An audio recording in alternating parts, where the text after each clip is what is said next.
العالمین اللہم صلی علی سیدنا و مولانا محمد وعلی آلہ وصحبہ وبارک وسلم۔ معزز ناظرین، السلام علیکم ورحمۃ اللہ وبرکاتہ۔ آج ARYQ ٹیلی ویژن ناظرین آپ کے لیے ایک ایسا پروگرام پیش کر رہا ہے کہ جس سے آپ کے دلوں کو ایک روحانی تسکین ملے گی۔ معزز ناظرین، حضرت خواجہ غریب نواز حضرت خواجہ معین الدین چشتی اجمیری رحمۃ اللہ تعالی علیہ، جب آپ نے حضور داتا گنج بخش علی حجویری رحمۃ اللہ تعالی علیہ کی بارگاہ سے احتساب فیض کیا اور اپنا دامن مراد روحانیت اور معرفت کے خزانوں سے بھرا، اور جب اس بارگاہ سے رخصت ہونے لگے تو بے ساختہ آپ نے حضور داتا گنج بخش کی بارگاہ میں یہ پیش کیا: گنج بخش فیض عالم مظہر نور خدا، ناکسارا پیر کامل کاملارا رہنما۔ ناظرین، سرزمین پاکستان پر بسنے والے بالعموم اور سرزمین لاہور پر بسنے والے بالخصوص اپنے مقدر اور اپنی قسمت پر جتنا رشک کریں اور جتنا فخر کریں کم ہے کہ اس سرزمین لاہور میں ایک ایسی برگزیدہ اور اللہ اس کے رسول کی مقرب اور ایک ایسی روحانی ہستی تشریف فرما ہے جن کو دنیا حضرت داتا گنج بخش علی حجویری رضی اللہ تعالیٰ عنہ کے نام سے جانتی ہے۔ ناظرین، سرزمین لاہور کو یہ منفرد و ممتاز جو مقام حاصل ہے اور حضور داتا گنج بخش علی حجویری رضی اللہ تعالیٰ عنہ کی نسبت کے حوالے سے اس سرزمین کو داتا کی نگری کہا جاتا ہے، اور ہمارا جہاں پر بھی دنیا کے بیشتر ممالک میں جانا ہوتا ہے، جب کسی کو یہ پتہ چلتا ہے کہ یہ لاہور سے بلونگ کرتا ہے تو ہمارے علماء، مشائخ، قراء، نعت خوان جب اپنی اس نسبت کا اظہار کرتے ہیں کہ میں لاہور سے ہوں تو لوگ ہمیں ایک عجب تکریم اور عزت کی نگاہ سے دیکھتے ہیں، ہمیں ایک مقام سے نوازتے ہیں، چونکہ ہمارا تعلق لاہور سے ہے اور لاہور حضور داتا گنج بخش کی نگری ہے۔ ناظرین، اس حوالے سے آج کا یہ پروگرام ہے، میں چاہوں گا کہ آج کے پروگرام میں جو ہمارے معزز مہمان ہمارے اس پروگرام میں شامل ہیں، میں آپ سے ان کا تعارف کرواؤں۔ سب سے پہلے میں حضرت علامہ مفتی محمد رمضان سیالوی صاحب جو ہمارے پروگرام میں تشریف لائے، آپ کا شکریہ ادا کرتا ہوں۔ ناظرین، علامہ سیالوی صاحب کا جو تعارف ہے وہ اس سے بڑا اور کیا ہو سکتا ہے کہ آپ حضور داتا گنج بخش علی حجویری رحمۃ اللہ تعالی کی بارگاہ کے فیض یافتہ ہیں،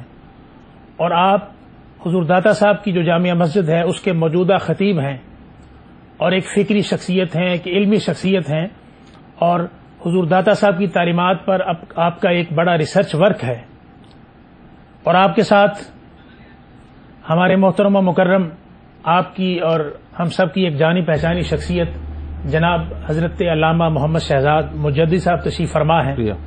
آپ کی شخصیت کے ناظرین مختلف حوالے ہیں، آپ ایک دانشور ہیں، صاحب تصانیف ہیں، اور آقا الاسلام کی بارگاہ کے بڑے مستند شاعر بھی ہیں اور صاحب نسبت ہیں۔ میں اپنے مہمانوں کا بہت شکریہ ادا کرتا ہوں اور ARYQ ٹیلی ویژن کی طرف سے مبارکباد پیش کرتا ہوں کہ آپ ہمارے پروگرام میں تشریف لائے۔ ناظرین، برصغیر پاک و ہند کے اس پورے خطے میں جہاں ہم بس رہے ہیں، یہاں پر اسلام، ایمان اور روحانیت کی جو شمع روشن ہے، اور اس روشنی کی وجہ سے ہمیں جو فیض میسر ہے، یہ فیض ہے حضور داتا گنج بخش علی حجویری رحمۃ اللہ تعالی علیہ کا۔ آپ کی درگاہ جہاں پر اکابر صوفیاء، اولیاء حاضری دیتے ہیں اور اکتساب فیض کرتے ہیں، اور آپ کی بارگاہ جہاں پر اگر آپ وزٹ کریں، تشریف لے جائیں کبھی، تو ہر وقت وہ فضا اللہ اس کے رسول کے نغموں کے ساتھ گونجتی ہے اور معطر رہتی ہے۔ میں بلا تاخیر اپنے مہمانوں سے اپنی گفتگو کا آغاز اس طرح کرنا چاہوں گا کہ محترم علامہ مفتی محمد رمضان سیالوی صاحب حضور داتا گنج بخش علی حجویری کی سوانے سے متعلق آپ کا اسم گرامی، آپ کا لقب کو نیت کے حوالے سے ہمارے ناظرین کو فرمائیے۔ بسم اللہ الرحمن الرحیم۔ میں بھی اپنی جانب سے آپ کو بھی اور ARYQ TV کی تمام ٹیم کو اس سعادت کے ملنے پہ مبارکباد پیش کرتا ہوں کہ ان کے حصے میں یہ سعادت آئی کہ انہوں نے حضور سیدی فیض عالم داتا گنج بخش رحمۃ اللہ علیہ کے حوالے سے اس خوبصورت پروگرام کو ترتیب دیا ہے۔ سبحان اللہ۔ آپ کا نام علی، والد کا نام عثمان، کنیت ابو الحسن، اور آپ نجیب الطرفین، والد والدہ دونوں کی طرف سے سید ہیں۔ سبحان اللہ، سبحان اللہ۔ اور سلسلہ طریقت اور سلسلہ نسب دونوں جناب علی المرتضیٰ شیر خدا رضی اللہ عنہ تک پہنچتے ہیں۔ سبحان اللہ، سبحان اللہ۔ اور فیض کا وہ سلسلہ جو نبی کریم علیہ الصلوۃ والسلام کے بعد تمام صحابہ اور بالخصوص باب مدینۃ العلم کی ہستی سے براہ راست ہوتا ہوا پہنچا، سبحان اللہ، اس وقت روئے زمین پر اس علم و معرفت کے عظیم ترین امین کے طور پر آپ پہچانے جاتے ہیں۔ سبحان اللہ، سبحان اللہ۔ آپ کے تفصیلی حالات جو محققین اور ریسرچرز نے اس پر بات کی ہے وہ اس تفصیل سے نہیں ہے جس طرح عام لوگوں کے ملتے ہیں۔ اس کی ایک بنیادی وجہ جو بیان کی گئی ہے وہ یہ ہے کہ اس دور میں جس زمانے میں آپ یہاں تشریف لائے ہیں اس زمانے میں تاریخ نگاری یا شخصیت پر کچھ لکھنا کچھ ایسا ظاہر اسلام کا اس سرزمین پر، سرزمین ہندوستان پر جو ورود ہے آپ کا اور جو حالات ہیں اس میں کسی کا دھیان اس طرف نہیں، یا اگر لکھا بھی جاتا تو محفوظ نہیں کیا جا سکا۔ دوسرا جو مورخین اس وقت کے ملتے ہیں انہوں نے اپنی تاریخ نگاری کا جو دائرہ ہے وہ اس زمانے کے جو بادشاہ ہیں ان کے گرد رکھا ہوا ہے، اور اس میں بھی پھر ان صوفیاء کا ذکر کیا ہے کہ جن کے ساتھ ان بادشاہوں کی کوئی نسبت، کوئی حاضری، کچھ چیزیں رہی ہیں، تو اس وجہ سے اس تفصیل سے نہیں ملتے۔ اور اس میں مستند باتیں صرف وہی ہیں جو حضرت داتا گنج بخش علی حجویری نے خود کشف المحجوب میں مختلف مقامات پر ذکر فرمائی ہیں، مشائخ کے حوالے سے، اساتذہ کے حوالے سے، اپنی تصانیف کے حوالے سے، خود اپنے حالات کے بارے میں، مکاشفات کے بارے میں، دیگر تمام، بلکہ اپنا نام نامی خود کئی بار جو اس میں ذکر کیا ہے وہ تمام کا تمام ہمیں خود اسی کشف المحجوب سے ہی ملتا ہے۔ البتہ قریب ترین اس پر ڈھیروں تفصیلات اور کتابیں لکھی گئیں، لیکن میں سمجھتا ہوں کہ پنجاب یونیورسٹی میں حجویری چیئر کے جو چیئرمین ہیں جو علمی اور ریسرچ کے حوالے سے ایک مستند نام ہے استاد کبیر جناب ڈاکٹر ظہور احمد اظہر صاحب، انہوں نے پہلے ایک کام آپ کے شیخ حضرت ابوالفضل خطلی علیہ الرحمہ پر کیا ہے، جو آپ کے شیخ بھی ہیں۔ جی ہاں، جو شیخ بھی ہیں، وہ چھپ گیا ہے اور اب آج کل وہ اس پہ کام کر رہے ہیں، اور میں یہ سمجھتا ہوں کہ ان جیسی ہستی جب اس پہ کام کرے گی تو وہ آپ کی شخصیت کے ان پہلوؤں کو سامنے لے کر آئے گی جو میں سمجھتا ہوں کہ اس سے پہلے شاید عام جو معتقدین ہیں یا جو ایک خاص عقیدت کی نگاہ سے ہی کسی شخص کو دیکھتے ہیں وہ اس سے ہٹ کر اس میں کئی چیزیں تحقیق اور اس کے سبحان اللہ۔ ناظرین، آپ نے حضور داتا گنج بخش علی حجویری رحمۃ اللہ تعالی کے حوالے سے تذکرہ محترم علامہ محمد رمضان سیالوی صاحب سے سنا۔ میں گزارش کروں گا کہ آپ کا تعلق جناب علامہ مجددی صاحب چونکہ غزنی سے ہے اور غزنی کا جو علاقہ ہے یہ اس کا ایک علم و معرفت کے حوالے سے بڑا ایک نام ہے دنیا میں، اس حوالے سے اور خاص طور پر یہ جو، بلکہ میں اس کے ساتھ ہی چاہوں گا کہ یہ جو لفظ داتا ہے، داتا گنج بخش علی حجویری، یہ داتا، اس کے بارے میں ہمارے ناظرین کو بتائیے۔ بسم اللہ الرحمن الرحیم، الحمدللہ رب العالمین، والصلاة والسلام علی اشرف الانبیاء والمرسلین وعلی آلہ وصحبہ اجمعین۔ حضور داتا گنج بخش سیدنا مخدوم علی بن عثمان الجلابی الغزنوی الحجویری رحمہ اللہ تعالی، جس طرح آپ اپنے اسم گرامی خود لکھتے ہیں اپنی دو نسبتوں کے ساتھ، غزنی وہ شہر ہے جس زمانے میں صاحب کشف المحجوب نے وہاں آنکھ کھولی، یہ سلطان محمود غزنوی کا عہد ہے، اور سلطان محمود غزنوی ہماری اسلامی تاریخ کے اندر اور انسانی تاریخ کے اندر ایک بہت بڑا نام ہے اپنے حوالے سے۔ پھر اس کے خصائص میں سے خصوصیت یہ ہے کہ اپنے شہر غزنی کو، جو اس وقت سلطنت کا دارالخلافہ تھا، سلطنت غزنویہ کا، اس کو اس نے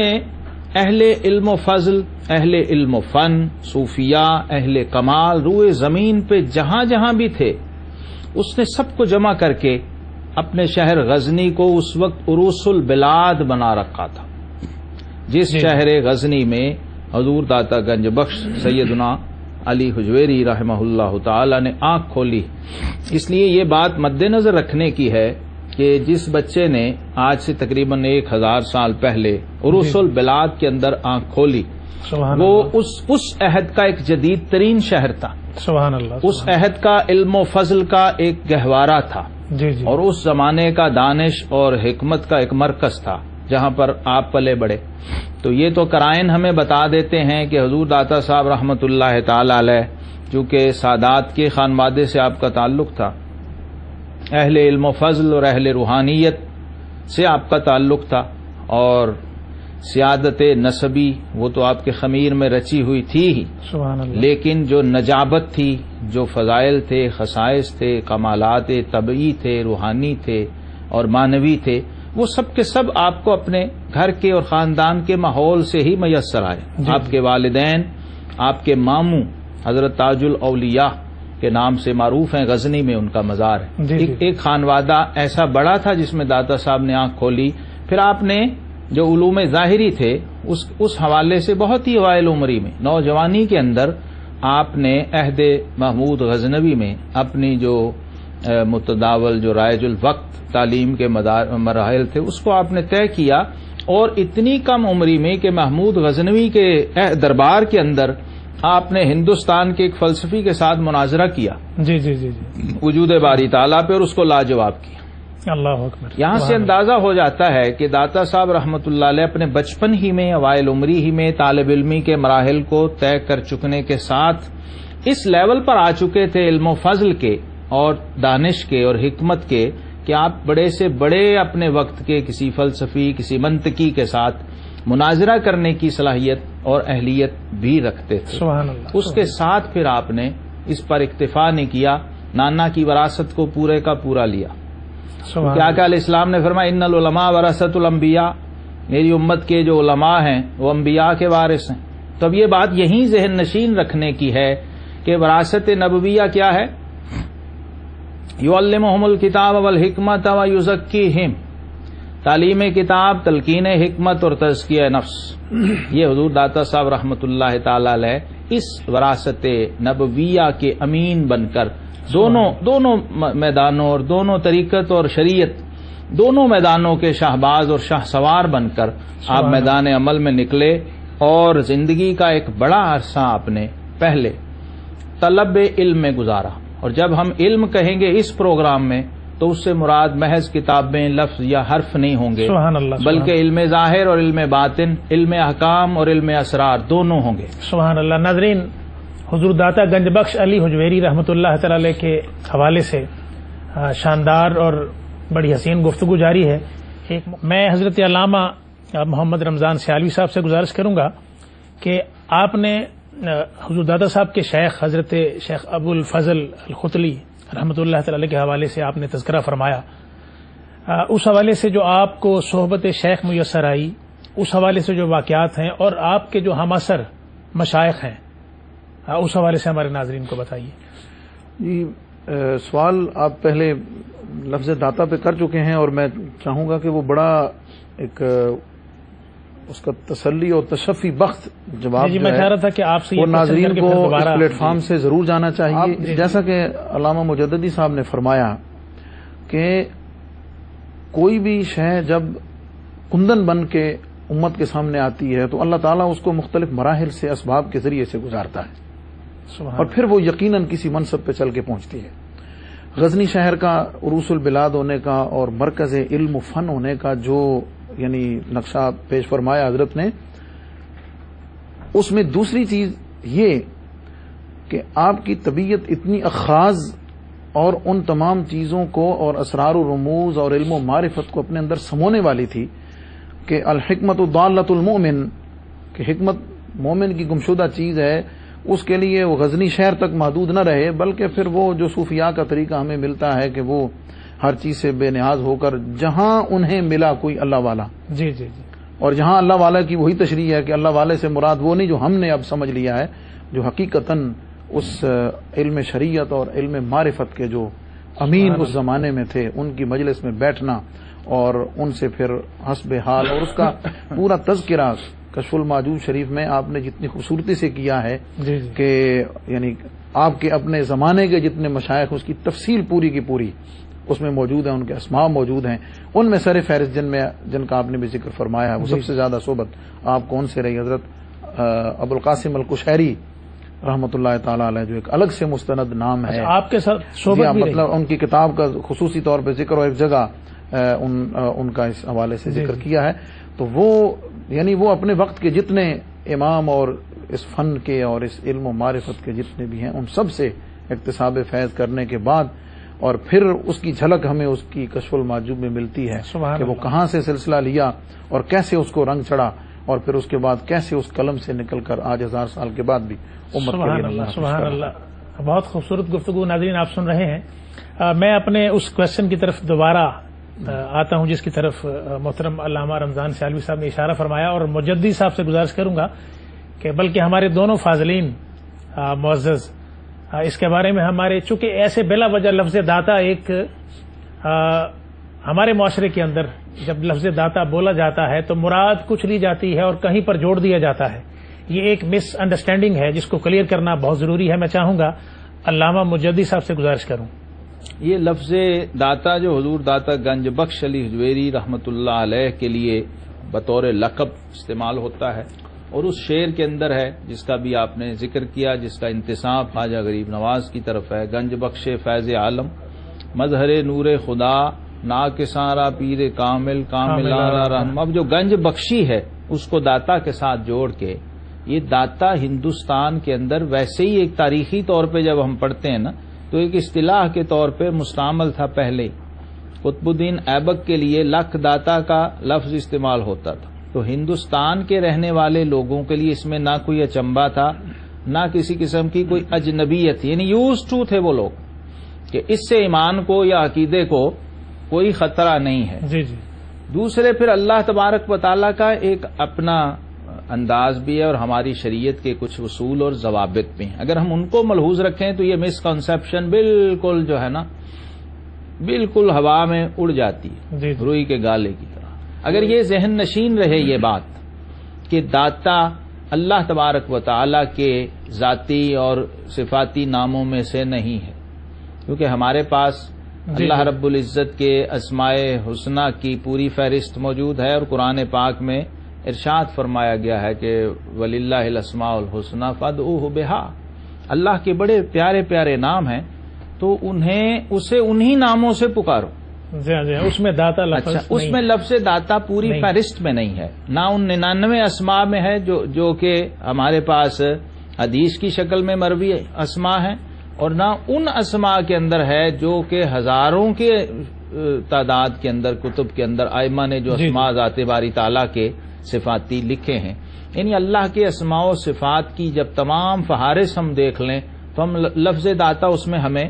نہیں ملتا۔ اگر اس پوائنٹ آف ویو سے ہی دیکھ لیں کہ ہم اللہ تبارک و تعالیٰ کو ان اسماء اور ان صفات سے پکارنے کے بطور مسلمان پابند ہیں جو شریعت کی طرف سے ریکمینڈڈ ہیں، اللہ اور اس کے حبیب علیہ الصلاۃ والسلام کی طرف سے جو اسماء ہمیں دیے گئے ہیں ہم انہی سے پکاریں، اور یہ پسندیدہ چیز ہے۔ لیکن اگر ہم اپنی طرف سے ایک نیا نام گھڑ کے اللہ تبارک و تعالیٰ کے اسماء کی فہرست میں ڈال دیں، یا اس پر یہ ٹائٹل چسپاں کرنے کی کوشش کر کے پھر اس پر رویہ یہ اختیار کر لیں، ایک زبردستی کا اور جبری رویہ کہ اب یہ اسم چونکہ اللہ کی طرف ہم نے منسوب کر دیا ہے، اب یہ اگر کسی اور کے لیے بولا گیا تو یہ شرک ہو جائے گا، یہ بہت بڑی سبحان اللہ۔ ناظرین، بڑا خوبصورت علمی ایک اینگل ہے، علمی اینگل سے آپ نے یہ بات سنی کہ لفظ داتا جو کہ اسماء الحسنہ کا یہ حصہ بھی نہیں ہے،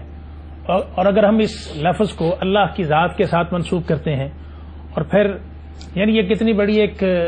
مس کنسپشن ہے، مس انڈرسٹینڈنگ ہے۔ ایک تو اینگل علامہ صاحب یہ ہو گیا، میں دوسرے ایک بات اور میں اس میں ایڈ کر دوں۔ ایک دلچسپ ترین بات یہ ہے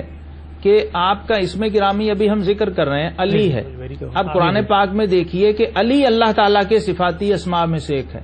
ولا یعودہ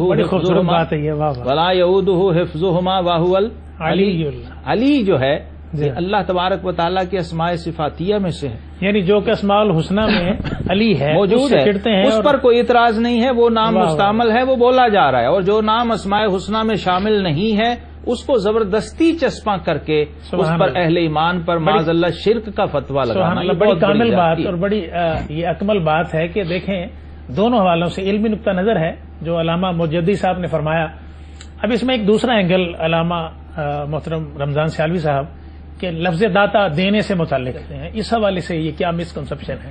ایک بات تو پہلے جو مجدی صاحب نے ارشاد فرمائی اس پر ایک تیسری بات، دو تو انہوں نے ارشاد فرما دی، ایک تیسری بات اس کی تائید اور توثیق میں. خدا ایک مستعمل لفظ ہے اللہ رب العزت کے لیے جو فارسی زبان میں ہے، خود آمدن سے اس میں فاعل ہے. علماء نے اس کی تشریح اور توضیح کرتے ہوئے یہ لکھا ہے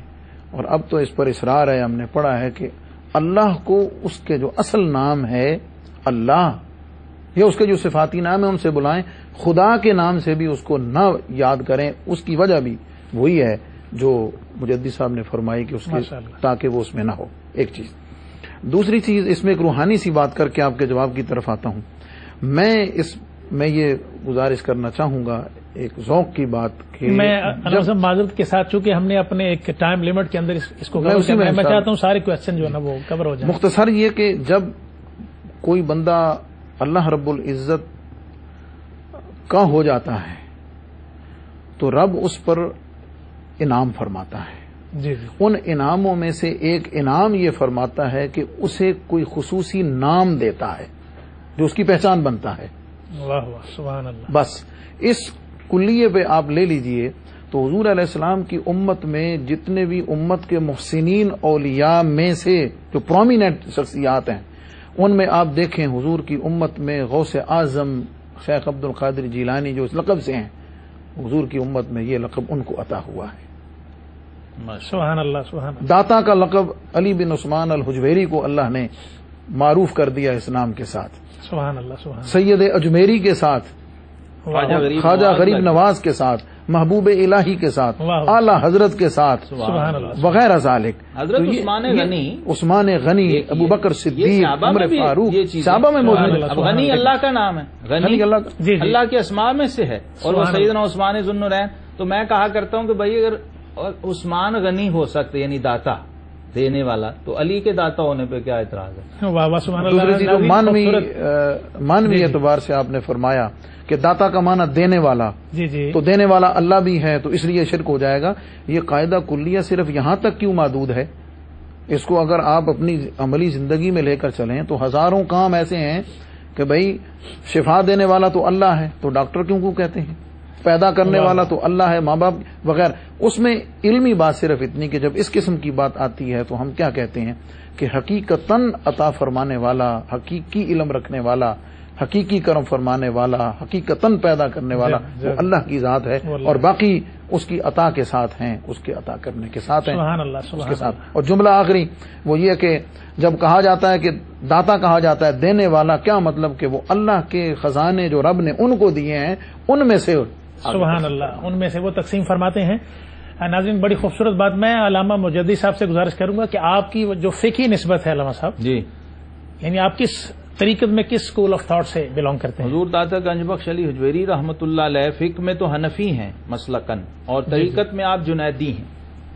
طریقت میں جنیدی المسلک ہیں. سیدنا جنید بغدادی رحمۃ اللہ تعالی علیہ جو سید الطائفہ ہیں گروہ صوفیاء میں، بلکہ میں تو سید الطائفتین کہتا ہوں. گروہ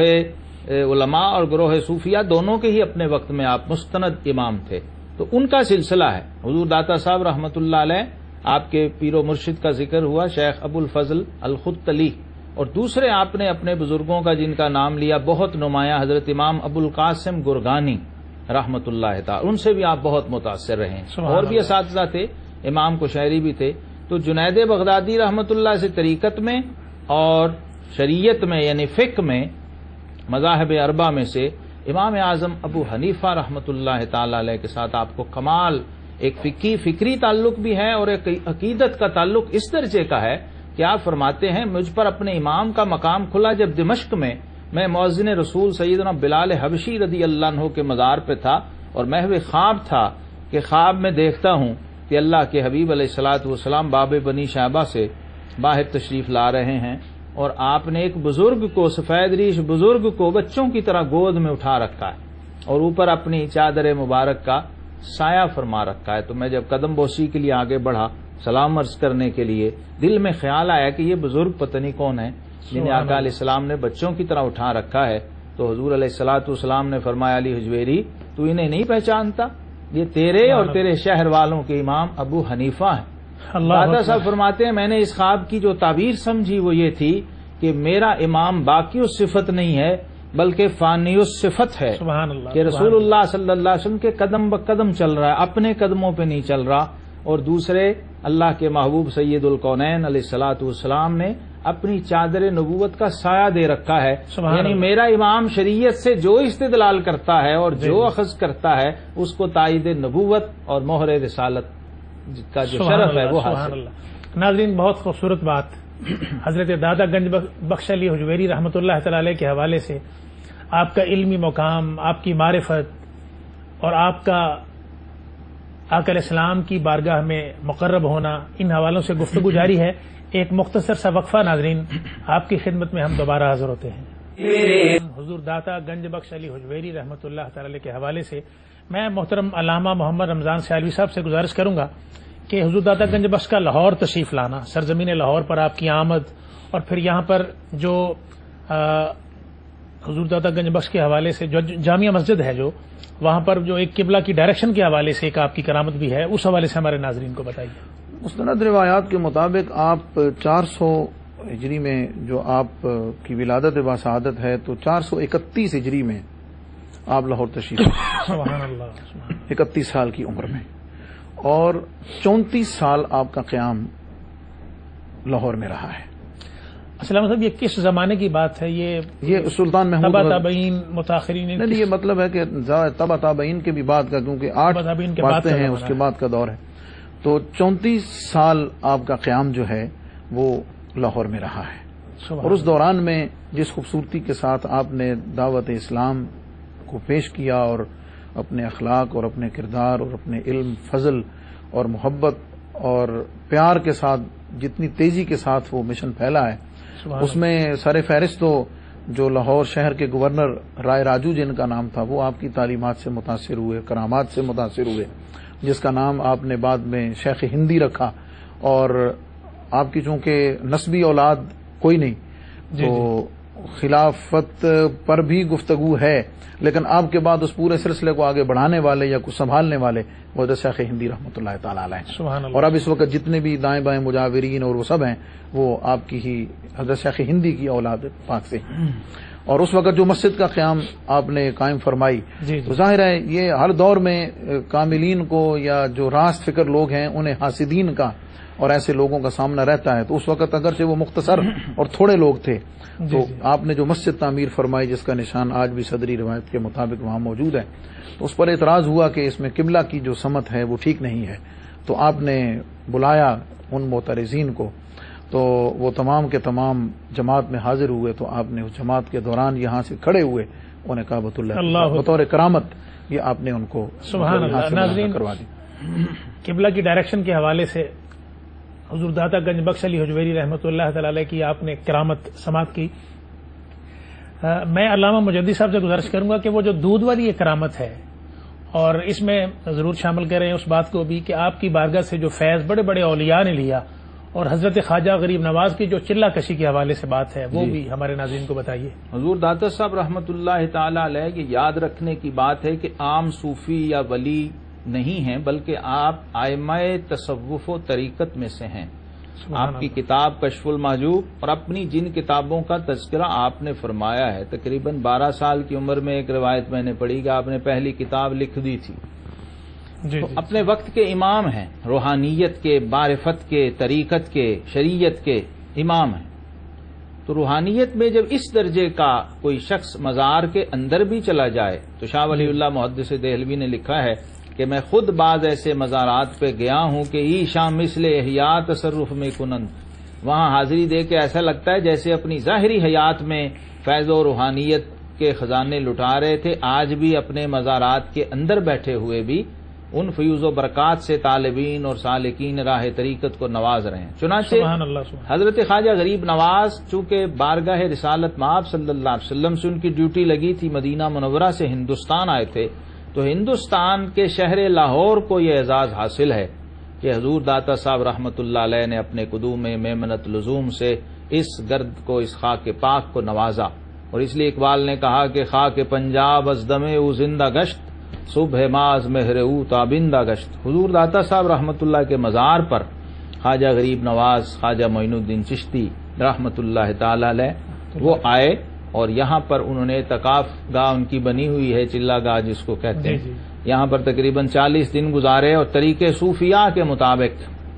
جو روحانی فیض تھا حضور داتا صاحب رحمت اللہ تعالی علیہ سے وہ حاصل کیا۔ اب یہ بھی صوفیاء کا طریقہ، اور داتا صاحب نے کشف المحجوب میں اس کا ذکر کیا ہے کہ اولیاء اللہ کے مزارات پر صرف دنیاوی حاجات لے کر ہی نہیں جانا چاہیے، بلکہ اپنی روحانی اور دینی حاجات لے کر اور طلب فیض کے لیے اور اپنی روح کی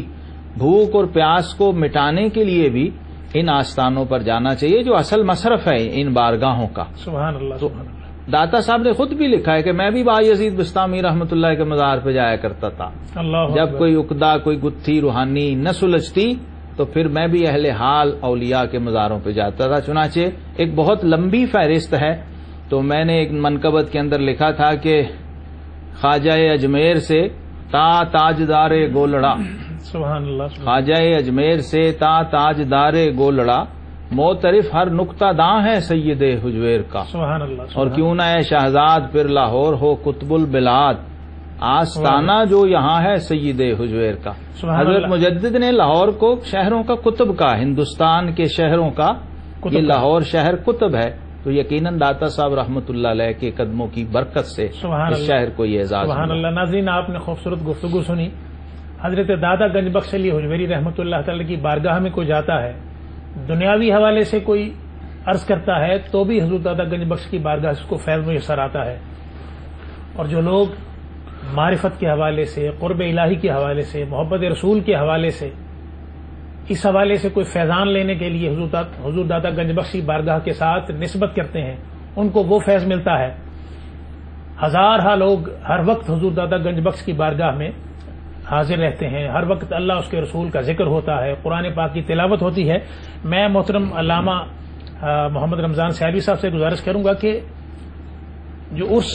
حضور دادا گنج بخش ہے، اس حوالے سے ہمارے معمولات ہیں، اس کو منانے کے حوالے سے قرآن پاک پڑھتے ہیں، ذکر اذکار کرتے ہیں، مناقب پڑھتے ہیں، لیکن ہمارے ناظرین کو ضرور یہ پتہ چلنا چاہیے کہ ایک آئیڈیل طریقہ کیا ہے عرس کو منانے کا، تاکہ حضور دادا گنج بخش کی بارگاہ کا ہمیں فیض میسر آئے۔ سب سے پہلے تو یہ میں بتانا ضروری سمجھتا ہوں کہ آپ کا جو وصال ہے وہ 9 محرم الحرام کو ہے، جی، اور عرس پاک جو ہے وہ آپ کے 40ویں کی مناسبت سے 18، 19، 20 سفر کو منعقد کیا جاتا ہے، اور وہاں کے معمولات میں ہے کہ 9 محرم الحرام کو آپ کے مزار پاک کو گلاب کے عرق کے ساتھ غسل دیا جاتا ہے، اور اس کی تقریبات 18، 19، 20 محرم الحرام کو، جو اصلاً 17، 18 اور 19 سفر کو ہونی چاہیے، جی جی، لیکن 18، 19، 20 کو ہوتی ہیں۔ عرس بنیادی طور پر ہمیں 2 مقاصد دیتا ہے۔ ایک تو وہ دن جو ہے اس ولی کامل کی خود اپنی جو وہ وقت اس پر موت کا وارد ہوا ہے، انتقال کا وارد ہوا ہے، وہ اس کے لیے اس کی پوری حیات کا محصل ہے اللہ رب العزت کی بارگاہ سے انوار و تجلیات کے لینے کا۔ تو اس وقت اس کی جو فیض ہے، اس کا جو کرم ہے، اس کی جو عطا ہے، وہ اپنے عروج پر ہوتی ہے۔ اللہ اکبر، سبحان اللہ۔ ایک تو اس سے مستفیض ہونے کا ایک موقع خاص ہوتا ہے، اور اس کا بہترین طریقہ جو آداب حاضری کے علماء نے، مفتیان اعظام نے لکھے ہیں کہ باوضو حاضر ہو، اور غیر شرعی جتنے بھی رسومات ہیں وہ ان کی تفصیل ہے، اور خاص طور پر ہمارے ہاں اس لاہور شہر میں تو ایک ٹرینڈ بنا ہوا ہے کہ بھئی شاید عرس اسی کا نام ہے کہ بھنگڑا ڈالتے ہوئے، ڈھول بجاتے ہوئے چادر لے کے جانے کا نام عرس ہے۔ ہرگز ہرگز یہ نہیں. اصل تو یہ ہے کہ وہاں باادب حاضر ہوں، باوضو حاضر ہوں، وہاں چل کے نوافل پڑھیں، اللہ کی عبادت کریں، قرآن پاک کی تلاوت کریں، اور دیگر وہاں جو رسومات مذہبی ہیں، وہاں پر علمی مجالس ہیں، ختم شریف کی تقریبات ہیں، دعائیں ہیں، مناجات ہیں، اس میں شریک ہوں، اور پھر اللہ رب العزت کی خصوصی رحمت کے وہاں طلبگار ہوں، جو اس ولی کامل جس کے لیے میں ایک لفظ کہا کرتا ہوں کہ وہ ہستی وہ ہے کہ جو عکس ہے پرتوے صورت و سیرت مصطفیٰ صلی اللہ علیہ وسلم کو، اس سے وہ فیض جو ہے وہ لینے کی استدعا کرے، اللہ کی بارگاہ میں دعا کرے. ساری ناظرین کتنا شاندار اور آئیڈیل طریقہ عرس کو منانے کے حوالے سے، جہاں پر ہم اپنی حاجات کو وہاں پر حضور دادا صاحب کی بارگاہ میں جا کر پیش کرتے ہیں اور اللہ انہیں پورا کرتا ہے، وہاں پر ان کی تعلیمات پر عمل کرنا عرس منانے کے حصے میں اس کا میجر حصہ ہونا چاہیے. تو ناظرین اس بات پر قطعاً نہیں جانا چاہیے جو کوئی ایسی رسموں کے اندر مبتلا ہو کر حضور داتا گنج بخش کی بارگاہ میں حاضر ہوتا ہے اور غیر شرعی حرکتیں کرتا ہے، تو اس سے بندہ ایک ڈائریکشن لے کر حضور داتا گنج بخش کی بارگاہ میں نہ جائے تو قصور نہ جانے والے کا ہے، بلکہ ان لوگوں سے اوائڈ کرنا چاہیے جو اس قسم کی حرکات کرتے ہیں. بلکہ لوگ یہ دیکھنے میں آیا ہے کہ عرس کی جو کوریج آتی ہے سامنے اخبار میں یا میڈیا میں، تو اس کا فوکس بھی وہاں اس قسم کی چیزیں جو بھنگڑے ان کو رکھتے ہیں، حالانکہ تصوف سیمینار، تصور کانفرنسز مردوں کے لیے، خواتین کے لیے، اور خاص طور پر جو علمی مجالس مسجد میں شروع ہوتی ہیں جس میں پاکستان بھر سے جید علماء اعظام، مفتیان اعظام، خطباء اعظام، یعنی فجر کی نماز کے بعد 8 بجے سے لے کر عشاء کی نماز تک بغیر نمازوں کے وقفے کے اس میں کوئی انقطاع نہیں ہے. وہ اپنے اپنے ٹاپکس پر بات کرتے ہیں. اصل تو ان کو سننا اور اس پر عمل کرنا جو حضور فیض عالم کی تعلیمات پر ہیں. یہ ناظرین یہ جو چیزیں ہماری ظاہری نظروں سے کبھی پوشیدہ ہو جائیں تو قصور ہمارا ہے، جن کی طرف علامہ صاحب اشارہ فرما رہے ہیں. یہ ہے لاہ عمل، یہ ہے ڈائریکشن جس پر چل کر ہم حضور داتا گنج بخش علی حجویری رحمۃ اللہ تعالی کی بارگاہ کا فیض حاصل کر سکتے ہیں. میں اپنے مہمانوں کا بہت شکریہ ادا کرتا ہوں ARYQ ٹیلی ویژن کی طرف سے. ناظرین اپنے میزبان محمد افضل نوشاہی کو اجازت دیجیے اور میں آپ سے اجازت حضور داتا گنج بخش علی حجویری رحمۃ اللہ تعالی کے حوالے سے منقبت پیش کر کے پھر چاہوں گا. اپنا بہت خیال رکھیے گا. فی امان اللہ والسلام علیکم ورحمۃ اللہ وبرکاتہ.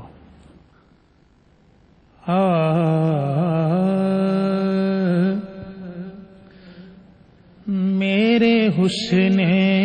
طلب کی رہے آبرو،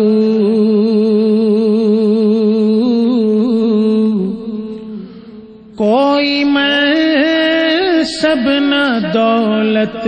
نظر دیجئے، وہ نظر جس سے میں تم کو دیکھا کروں، میرے داتا مجھے وہ نظر دیجئے. آپ کے فیض نے سب کو کامل کیا،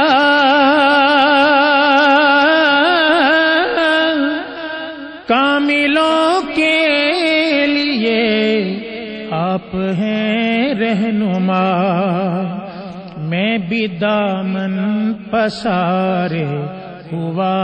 ہوں کھڑا، دل کی جولی کو جلووں سے بھر دیجئے، وہ نظر جس سے میں تم کو دیکھا کروں، میرے داتا مجھے وہ نظر چاہیے. آپ کی یاد میں آنکھ روتی رہے،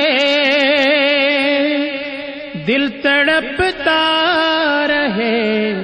عید ہوتی رہے، اور کوئی ہی نہیں ہے تمنا میری، اور کوئی نہیں ہے تمنا میری، درد دل دیجئے، چشم تر دیجئے، وہ نظر جس سے میں تم کو دیکھا کروں، میرے داتا مجھے وہ نظر دی